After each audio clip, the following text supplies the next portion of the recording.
Voilà, c'est la deuxième partie, suite et fin de l'histoire. Donc, on continue. Voilà. Dimanche 14 juillet. Ce soir, bien sûr, nous irons voir le feu d'artifice. Après dîner, nous allons jusqu'en ville à 30 km pour assister à la fête. Le feu d'artifice sera tiré sur l'eau. Ce devrait être spectaculaire et féerique.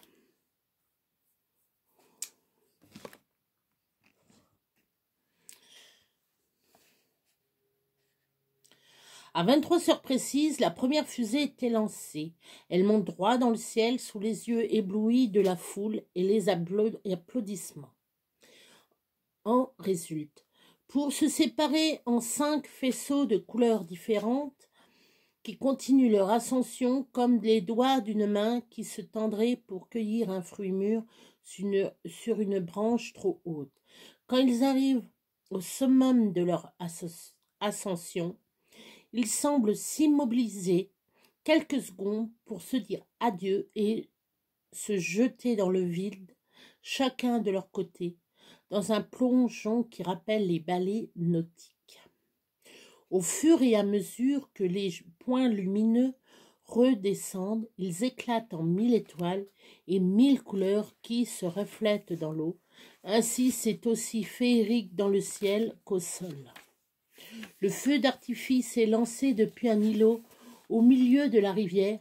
Ainsi, l'effet escompté est incontestable. D'ailleurs, la foule ne s'y trompe pas. Elle est installée sur des centaines de mètres tout le long des berges en aval et en amont de la rivière. C'est extraordinaire de beauté. Ensuite, nous continuons notre partie nocturne en allant au bal. Les bals de campagne sont imprégnés d'une ambiance amicale, fraternelle, mais indescriptible vraiment. En fait, cela se vit, cela se décrit difficilement.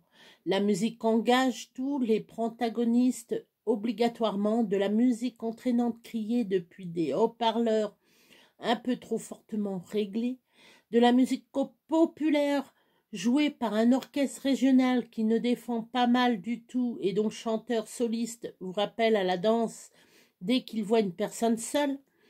Dès que l'épuisement commence à se faire sentir, nous nous rendons à la buvette afin de nous rafraîchir d'une limonade bien glacée, mais dont les glaçons sont fondus depuis de nombreuses heures. Mais c'est le genre de détail qui marque les souvenirs de vacances. Comme les verres lavés, je peux dire trempés dans l'eau d'un baquet qui témoigne de sa couleur, du nombre de verres qui a dû rincer depuis le début de la journée. Aussi d'un regard accordé, nous décidons de boire directement au goulot, puisque même les pailles sont en rupture de stock. Enfin, nous rentrons vers les 2 heures du matin. En route, nous avons l'impression que l'orchestre est monté en voiture avec nous. Le son de l'accordéon est comme gravé sur nos tympans. Nous allons tous les 4 nous coucher, épuisés de fatigue, d'avoir trop dansé. Quant aux filles excitées par leur soirée, elles préfèrent rester encore un peu sur la terrasse, l'histoire de se rafraîchir en compagnie de Noirot et de Blanchette, tout leur garde du corps. La nuit est claire et douce, les étoiles sont lumineuses. Il fera encore très beau demain. Magali et Patricia jouent à Dessine-moi le ciel. C'est un jeu qu'elles ont inventé chacune d'elles. Elle doit dire à son tour d'écrire la constellation demandée par la partenaire.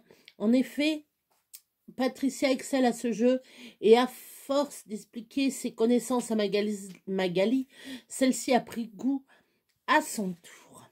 « Montre-moi Vega », propose Patricia. Alors Vega de la lyre jusqu'à l'est de la lyre, c'est donc celle-là légèrement bleutée. Parfait. À moi maintenant, réfléchit Magali. Montre-moi Deneb. Deneb est la plus brillante étoile de la constellation du Cygne. Elle est là-bas, répond Patricia en se tournant vers le bois. Ah, regarde le notaire, il est en train de tirer des feux d'artifice chez lui, dans le milieu du bois.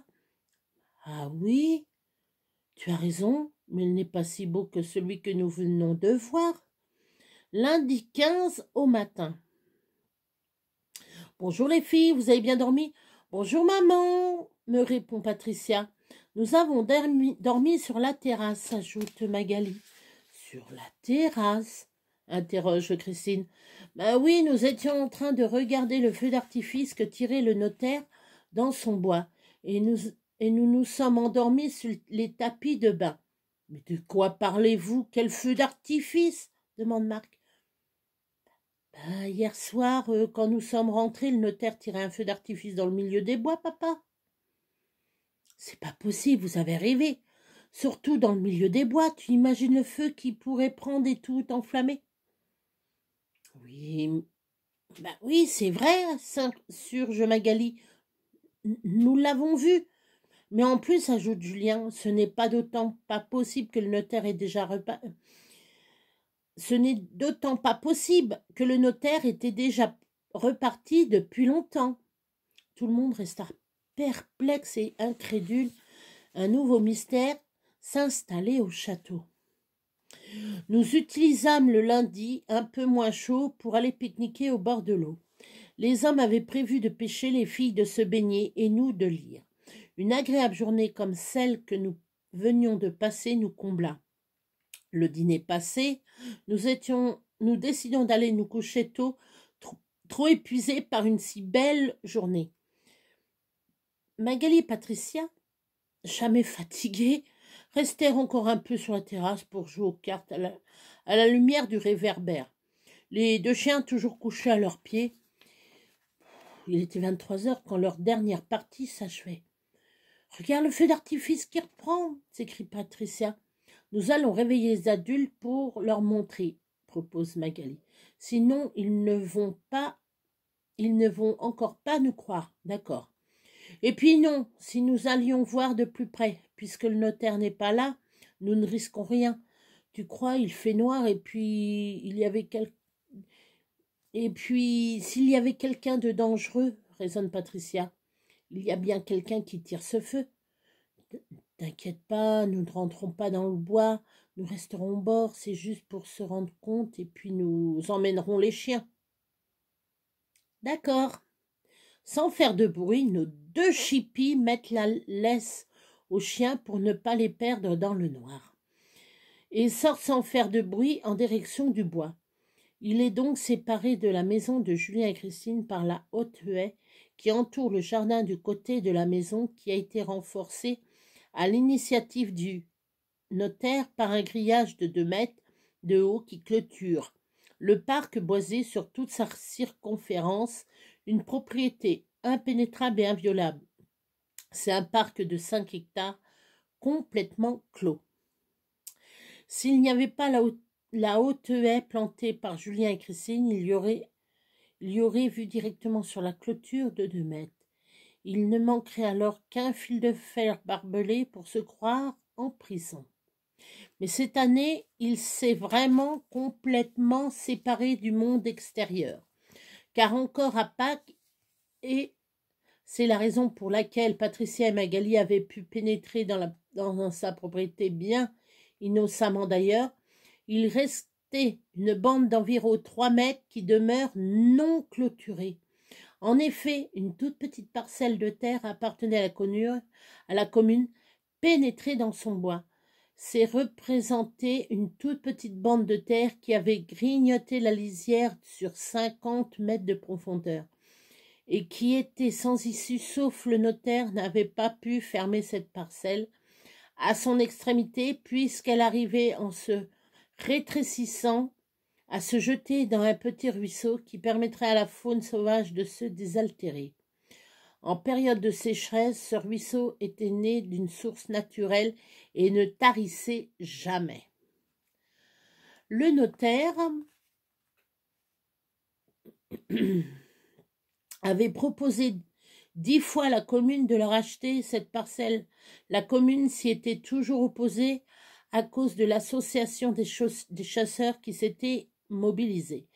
Il a alors tout essayé pour les convaincre de toutes les manières possibles, autant honnêtes que malhonnêtes. Il leur a proposé pour cette bande de terre un prix exorbitant. Ils n'ont jamais cédé. C'était d'ailleurs plus par esprit de vengeance que par esprit d'humanité pour les animaux. Le président de chasse avait eu besoin un jour des services de maître Ballon pour préparer des papiers de succession qui s'étaient alors rendus chez lui, qu'il l'avait mis à la porte en lui disant qu'il ne travaillait pas le samedi.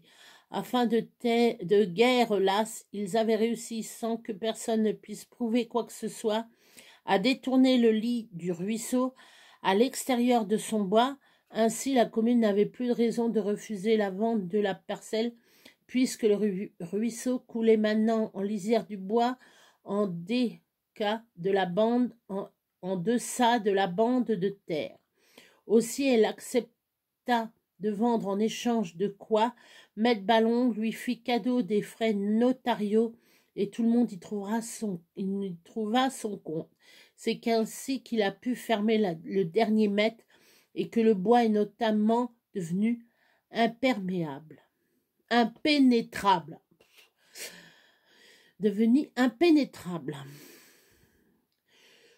Tout doucement, elles partent en direction de ces points incandescents qui sautillent et gesticulent dans le feuillage épars. En fait, l'endroit n'est pas touffu.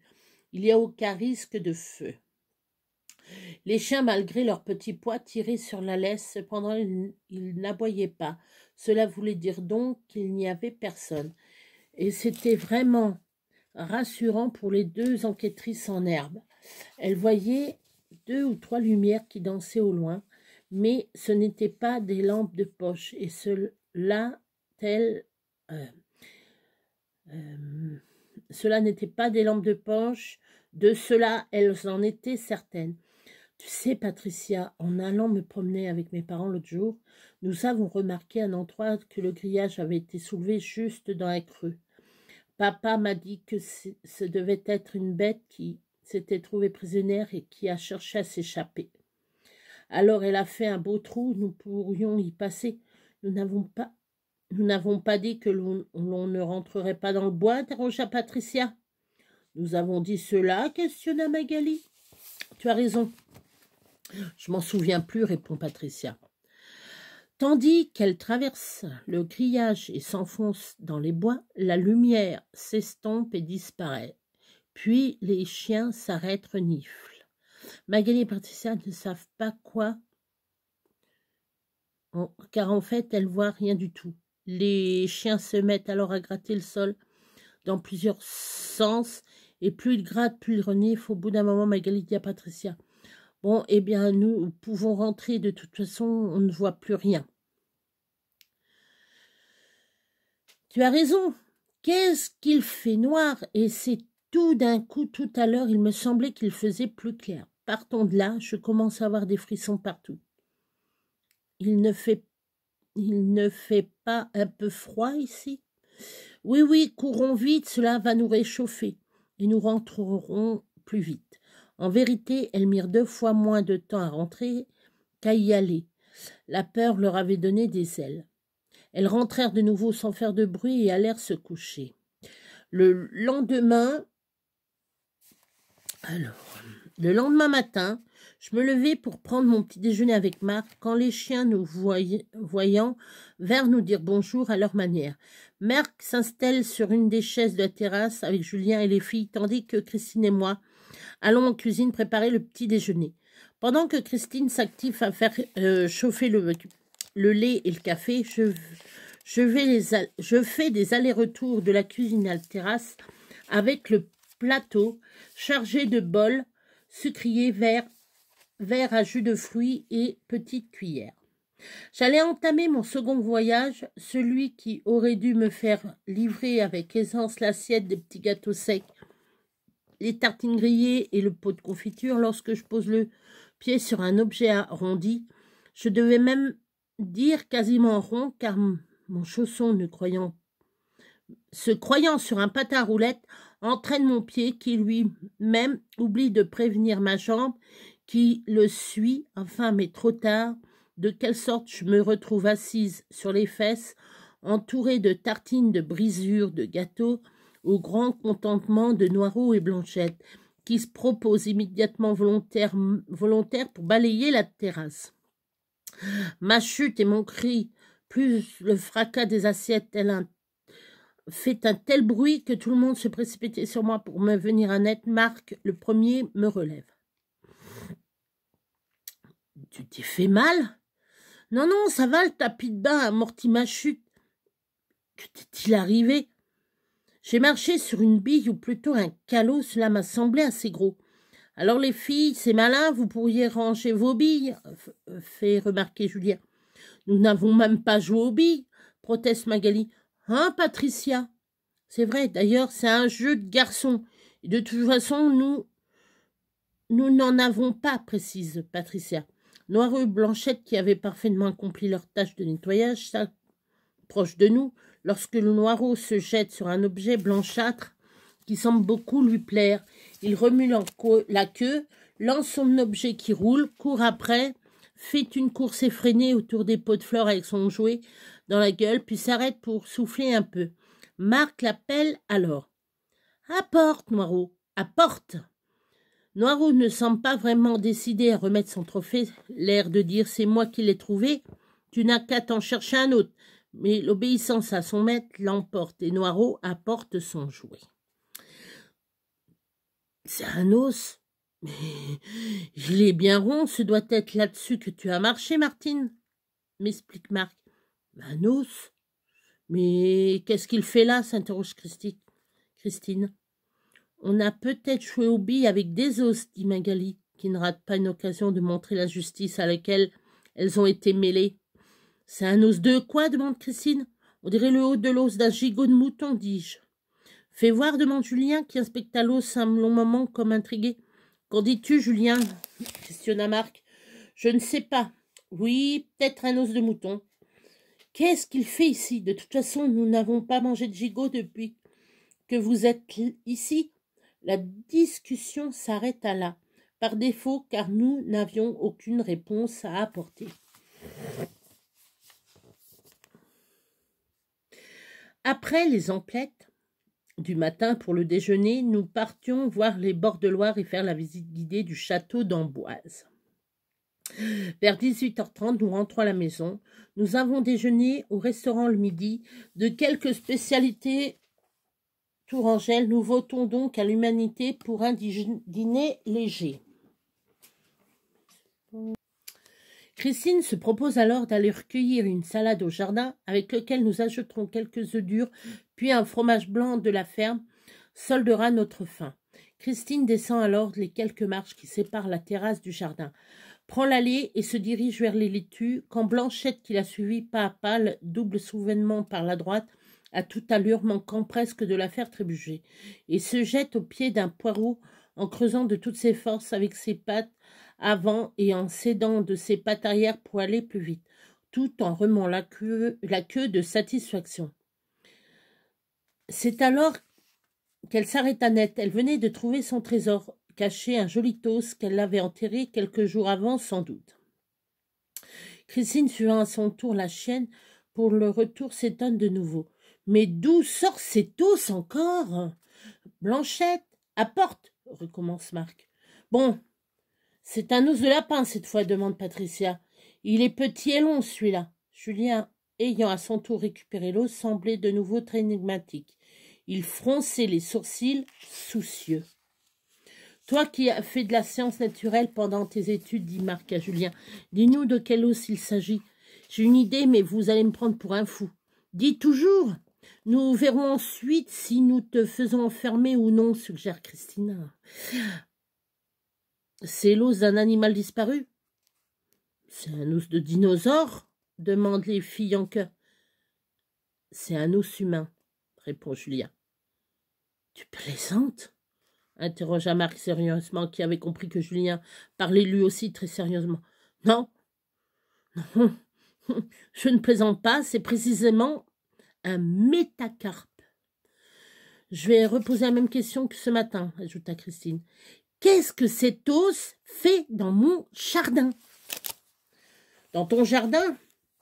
Ça, on peut y répondre, dis-je. Il y a évidemment qu'il a été déposé par l'intermédiaire de Blanchette. Elle semblait si contente de le trouver, mais par contre, où Blanchette l'a-t-elle trouvé?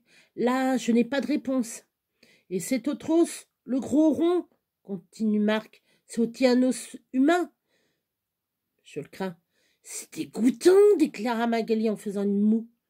Patricia semblait bien songeuse, elle était même un peu pâle. Elle jetait des regards complices à Magali, qui dut lire dans sa pensée, car elle aussi demeura tout à coup silencieuse et songeuse. « Qu'est-ce qu'il y a, les filles? Vous êtes bien muettes d'un seul coup ?» questionna Marc. Question qui resta sans réponse, ce qui était absolument anormal de la part de nos deux bavardes. « On dirait que vous avez oublié de nous dire quelque chose. Est-ce que je me trompe? Je vais vous aider un peu. Vous êtes allés vous promener un jour, jusque-là pas de problème, avec les chiens, d'accord ?» Patricia et Magali répondirent en même temps par un signe de tête approbatif. « Mais vous n'oseriez rien nous dire car vous êtes allés dans un endroit interdit, je me trompe? » De nouveau, nous avions droit à un signe de tête négatif cette fois. Si. Bon. Alors, où êtes-vous allés? Questionna Marc plus sèchement. Un peu penaude d'avoir à trahir leur secret, les filles se mirent alors à nous raconter leur épopée nocturne. « Mais enfin, Magali, proteste Christine, tu sais très bien qu'il ne faut pas aller dans ce bois. Et en plus seulement et en pleine nuit. Vous auriez pu vous faire une mauvaise rencontre, et sans compter que le bois est piégé. » Ça, ce n'est pas possible. J'ai lu dans un livre que l'on n'avait pas le droit de piéger sa propriété privée. Le notaire a mis ses pancartes juste pour faire peur. Et ça marche, tu penses. Il est notaire, il connaît les lois, quand même, répondit Magali. Enfantin, ajouta Patricia. Mais de toute façon, ces lumières que vous avez aperçues, elles ne s'allument pas toutes seules. Il y a bien quelqu'un qui s'en occupe. Il ne vit peut-être pas seul, le notaire. Il y a peut-être un homme d'entretien, et ce monsieur ensevelit sûrement des ordures plutôt que de les porter à la décharge. Et en les faisant brûler avant, ce qui explique les feux. Pourquoi fait-il cela la nuit alors? Insiste Julien, sans que personne de nous six ne trouve de réponse à sa question. Ceci étant, Noiraud et Blanchette ont dû gratter et saccager les sépultures. Tu te rends compte? Dis-je à Marc. Tu crois qu'il y a une sépulture familiale dans le sous-bois? Demande Christine. Si ce sont bien des os humains, je ne vois pas d'autre explication. Ce que je ne m'explique pas, c'est bien sûr amoindrir la faute de Patricia et Magali d'avoir emmené les chiens dans les sous-bois pour avoir causé les dégâts que nous savons. C'est pourquoi une personne aisée comme le notaire n'enterre pas ses morts dans un cercueil. Parce que, excuse-moi les détails, mais pour que Noiraud et Blanchette aient pu récupérer des os, il a bien fallu que les corps soient ensevelis directement en terre, non? Le troisième mystère du château était en place. Le seul problème était que nous posions des questions. Moins nous obtenons de réponses. Nous arrivons vers le milieu des vacances. C'était le jeudi 18. Aujourd'hui, nous allons acheter quelques souvenirs pour notre collection de bibelots. Nous passons une bonne partie de l'après-midi en ville à la recherche de quelques pièces typiques de la région. En rentrant vers 17 heures, Marc décida de les envelopper immédiatement dans du papier afin de les protéger. Il se trouva dans le débarras une pile de vieux journaux que Christine empilait chaque jour et qui servaient à allumer le feu l'hiver. En même temps qu'il emballait les porcelaines, il regardait subrepticement des petites annonces du coin. Quand tout à coup, son attention fut portée sur une en particulier qu'il lut à haute voix. Avis de recherche. À toute personne pouvant donner renseignement sur la disparition, femme, 77 ans, dernier signalement connu, robe noire, col blanc, cheveux noués en chignon, se déplaçant à pied et portant un parapluie, prendre contact avec la gendarmerie. De quelle date ce journal? Non. De quand date ce journal? Demanda Marc à Julien. Regarde s'il y a toujours la première page.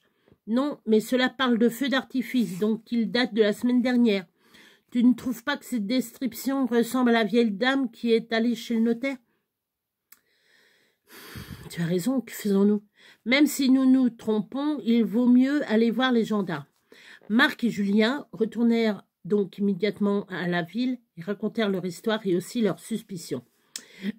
Merci, messieurs, dit le gendarme, de votre témoignage. Il me semble bien que ce soit de la même personne que nous parlions en parlant.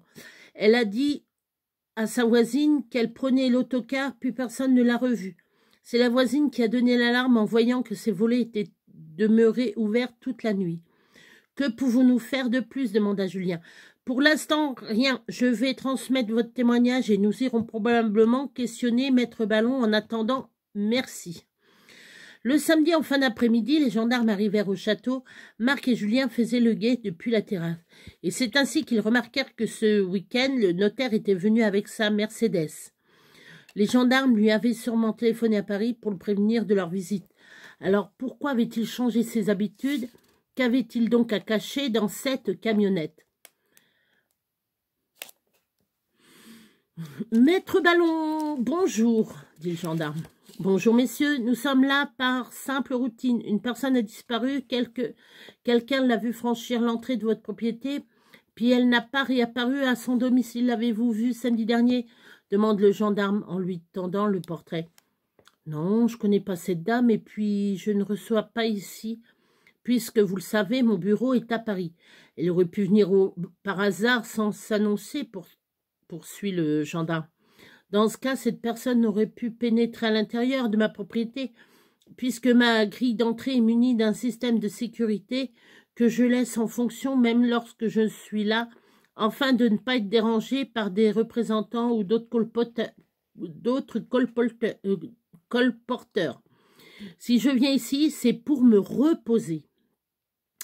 Après des remerciements et des excuses, les gendarmes s'en allèrent. Le dimanche soir, nous guettons les feux dans le bois. Et cette fois, ce n'est pas les fillettes qui jouaient les enquêteurs, mais Marc et Julien. Ils ont à peu près répété où était l'emplacement des lumières. Ils retrouvent le passage dans le grillage qui leur indiquait les deux filles. Cependant, leur gabarit était tellement plus important que celui des deux puces. Ils ont eu un peu de mal à passer.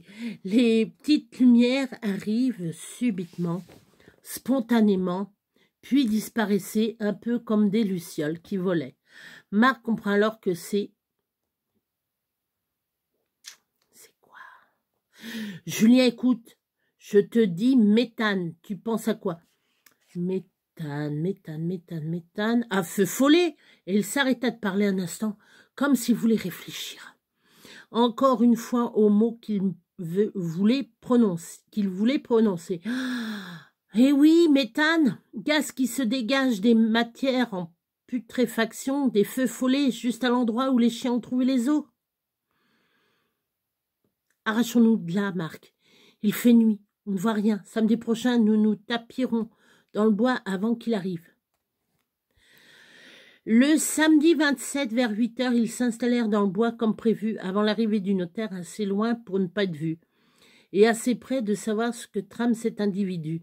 La camionnette fait son apparition comme d'habitude et stoppe à l'arrière du château. Il en descend et se dirige aussitôt en direction du bois et surtout en direction de l'endroit où sont cachés Marc et Julien.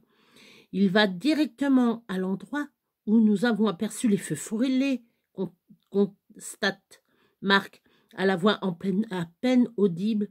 Nous avons vu juste. Marc et Julien se trouvent environ à 20 mètres de lui. Mais à travers les feuillages, il ne peut pas les voir. Ils ne bougent pas d'un pouce. Ils retiennent leur respiration de crainte de faire bouger les feuilles. Après un bref coup d'œil sur la terre du sous-sol, le notaire retourne à sa camionnette, prend une pioche qui s'y trouve et fait un trou profond dans le sol du sous-bois. Il retourne une fois vers la camionnette en prenant sur son passage la vieille brouette dans laquelle il place plusieurs sacs à jambon de différentes tailles. Il revint vers Marc et Julien avec son changement et renverse le contenu de la brouette dans le trou qu'il vient de creuser maintenant. Il comble le trou de terre en ayant soin de bien tasser la surface. Il replace alors quelques branches mortes sur son ouvrage, comme quelqu'un qui cachait un magot et qui ne souhaitait pas que l'endroit soit repéré. Marc et Julien en avaient assez vu comme cela. Ils attendirent que le notaire regagne son château et s'enfuit de cet endroit en toutes jambes. En arrivant à la maison, ils étaient blancs d'émotion. Ils nous firent part de leur observation. « Mais pourquoi en tire-t-il des jambons tous les samedis dans son bois ?» demandèrent en chœur les filles. « C'est peut-être une méthode indienne ou tzigane pour les faire sécher » proposa Christine, qui est une source intarissable d'idées. Et si ce n'était pas des jambons, et je suis persuadée que ce n'en sont pas, ajouta Marc, en regardant Julien, d'un air entendu et d'une manière si énigmatique qu'il nous fit froid dans le dos et qu'elle ne suscita pas d'autres questions. On retourne voir les gendarmes immédiatement, dit Julien. L'inspecteur Lefebvre était là et leur sourit quand ils eurent fini leur récit, et il ne dit rien d'abord, comme s'il réfléchissait. Il ne parut même pas surpris de leur compte, ni de leurs soupçons, ni de leur accusation. Julien et Marc se regardaient sans comprendre. Ils se demandaient si l'inspecteur n'était pas en train de les prendre pour les fous. L'inspecteur sortit alors de son mutisme et leur précisa. Je m'en doutais. Pourtant, on marche sur des œufs dans cette histoire. Il ne faut pas oublier qu'il est notaire. Pourtant, certains rapprochements d'enquête sont tout à fait troublants, je dirais convaincantes. Voyez-vous, poursuit-il, depuis votre dernière visite, vous étiez si catégorique en disant que cette femme n'était pas ressortie de la propriété du notaire que j'ai foncé moi aussi dans votre direction. J'ai fait des recherches dans toutes les affaires classées sans suite. Les personnes disparues d'un certain âge depuis environ 10 ans, j'ai recherché quelles étaient celles qui n'avaient pas de famille, ou très peu comme cette vieille dame. Il m'en est resté 72, dont 38 qui n'avaient plus de famille du tout. Pas un seul héritier en somme. Dans ces 38, alors j'ai cherché lesquelles de ces personnes avaient de la fortune. Il m'en est resté 24. Parmi ces 24, je me suis demandé lesquelles disposaient d'un notaire. Il m'en reste 19. J'ai alors posé la dernière question à l'ordinateur. Question fatidique. Combien de ces 19 personnes avaient Maître Ballon comme notaire? L'ordinateur m'a répondu 12. Tous de sexe féminin. 12 vieilles dames avaient totalement disparu depuis 7 ans. Cela donne droit d'avoir quelques présomptions. Et la dame en noir, demanda Marc. C'est justement elle qui me fait douter. Et c'est pour cela que l'on marche sur des œufs. C'est l'exception à la règle. Pas de fortune, juste sa maison et de la famille, un neveu dans le Midi. Et c'est à cause de cela que je doute. Rien à voir avec les autres. Et c'est peut-être effectivement un hasard si toutes ces personnes disparues avaient le même notaire. La bouche à oreille a pu fonctionner tout simplement, ce n'est pas un crime. Mais nous l'avons vu enterrer des sacs dans son sous-bois, ajouta Julien. J'ai justement, vous l'avez vu enterrer que des sacs, nous ne savons pas ce qu'il y a dedans. Je n'ai pas un dossier suffisamment solide pour périsonner chez lui, à moins que quoi, répéta Julien, à moins que vous m'aidiez. Bien sûr,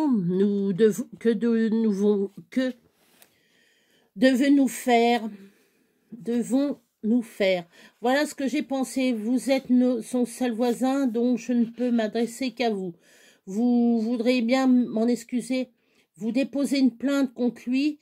Reste à trouver la cause. Les services concernés feront une enquête que nous remettrons ensuite et le tour sera joué. Acceptez-vous?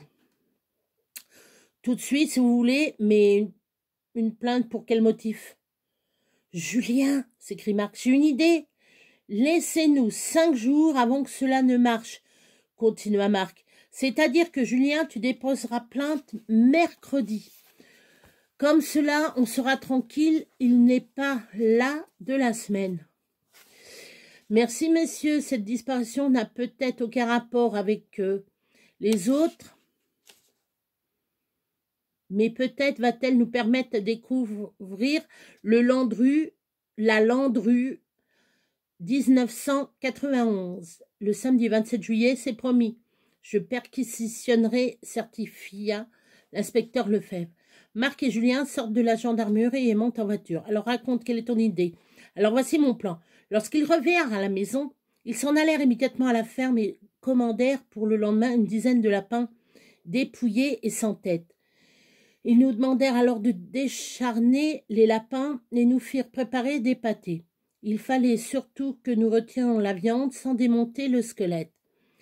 Le travail accompli, ils laissèrent tremper pendant 2 jours les squelettes dans l'eau de javel non diluée pour qu'ils finissent d'arracher les lambeaux de chair qui restaient. Ils attendirent alors que le notaire quitte les lieux et, soi-disant de quelques dizaines de kilomètres, ils s'en allèrent avec leurs 10 squelettes joués au petit poussé, entre la maison de Julien et Christine et l'endroit du bois où étaient enterrés les sacs.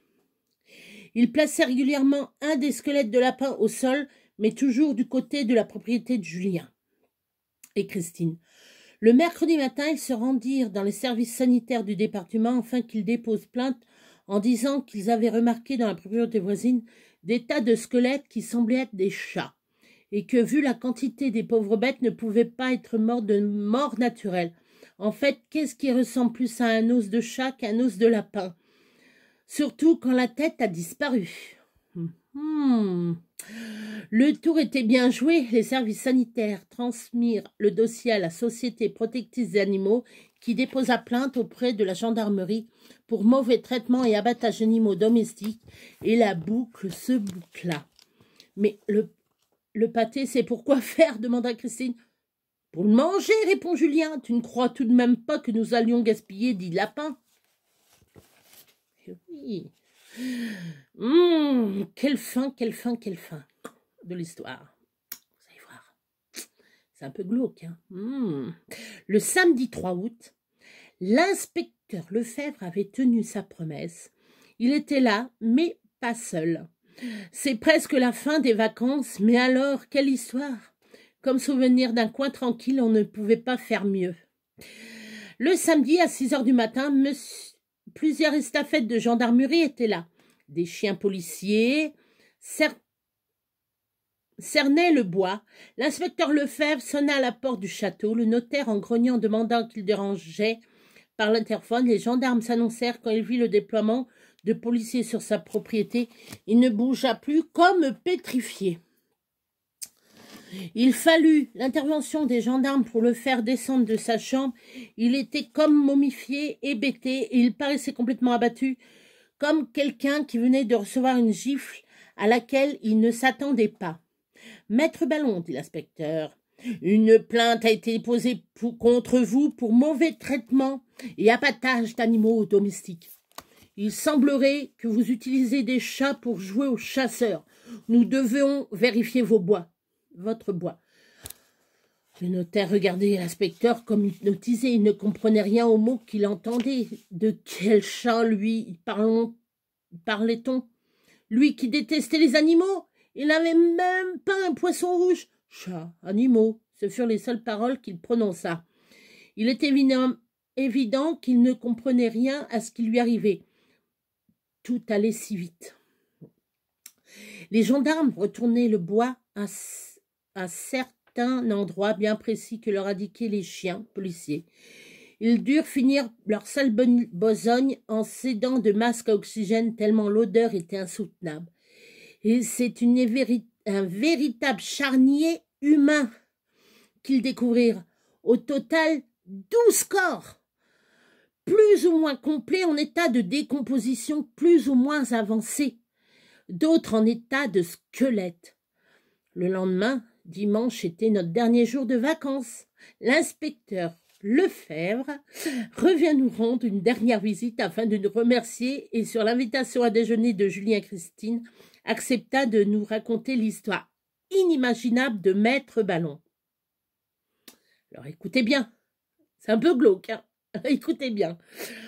Après tout, je vous dois bien cela, c'est grâce à vous si nous avions arrêté ce criminel. Et nous alors, s'insurgèrent en chœur Patricia et Magali à l'intention de l'inspecteur. Vous aussi, cela va de soi, et je crois que vous seriez aussi téméraire que vos parents.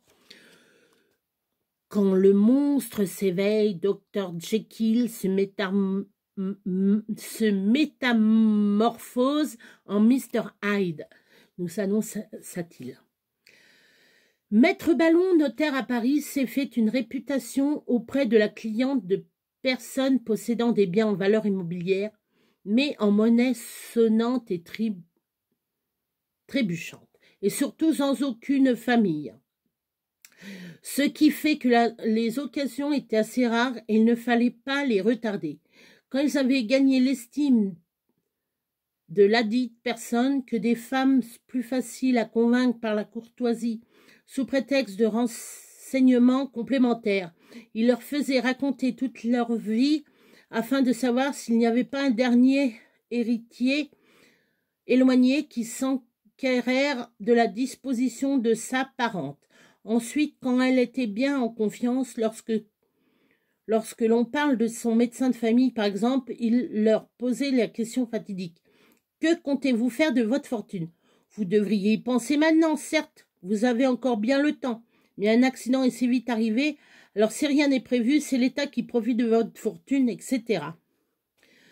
En leur faisant peur ainsi, poursuivit l'inspecteur, il arrivait à les faire se décider rapidement. Il est conseillé alors d'en faire don à une œuvre humanitaire ou de bienfaisance ou à une association à but non lucratif ou autre chose puisqu'il n'y avait pas de famille. Et de toute façon, quelle que fût l'œuvre qu'elle n'avait choisi de défendre. Il y avait toujours un numéro de compte en banque correspondant, mais c'était toujours le même numéro de compte, le sien. Ensuite, il se débrouillait pour leur faire léguer leur fortune de leur vivant. Et non après leur mort, car il lui aurait fallu un certificat de décès. Dans son cas, c'était impossible. Mais faire le don de sa fortune de ce vivant n'est pas une chose simple à faire admettre, aussi usant de son charme fraternel et se lancer dans des explications assez vagues et suffisamment techniques pour que les pauvres femmes ne comprennent rien et que las d'essayer, elles lui firent totalement confiance. Ils avaient trouvé un truc infaillible pour leur acceptation. Il leur faisait croire qu'elles pouvaient toujours disposer de leur fortune, même après le don jusqu'à leur décès, et qu'ainsi, si elles devaient changer d'avis, aucun inconvénient n'en résultait. Si ce n'est la déception du futur élu, il leur promettait une franchise de 10 ans, renouvelable. C'est ainsi que le futur héritier, ne pouvant toucher à cette fortune avant 10 ans, ou plus, tandis que la donatrice continuait à en jouir, ce qui complétait de les rassurer. Il gagnait toujours car les prisonnières finissaient toujours par dire « Je vous fais confiance, faites ce qui sera le mieux pour la gestion de ma fortune. » Ensuite, il leur faisait signer des tas de papiers auxquels elles ne comprenaient toujours rien et pour lesquels elles ne pouvaient demander d'explications à personne puisque sans famille, on ne déballe pas ses comptes à ses voisins. Le legs était en somme très simple. Elles virent la totalité de leur argent sur un compte numéroté en Suisse qui appartenait à Maître Ballon.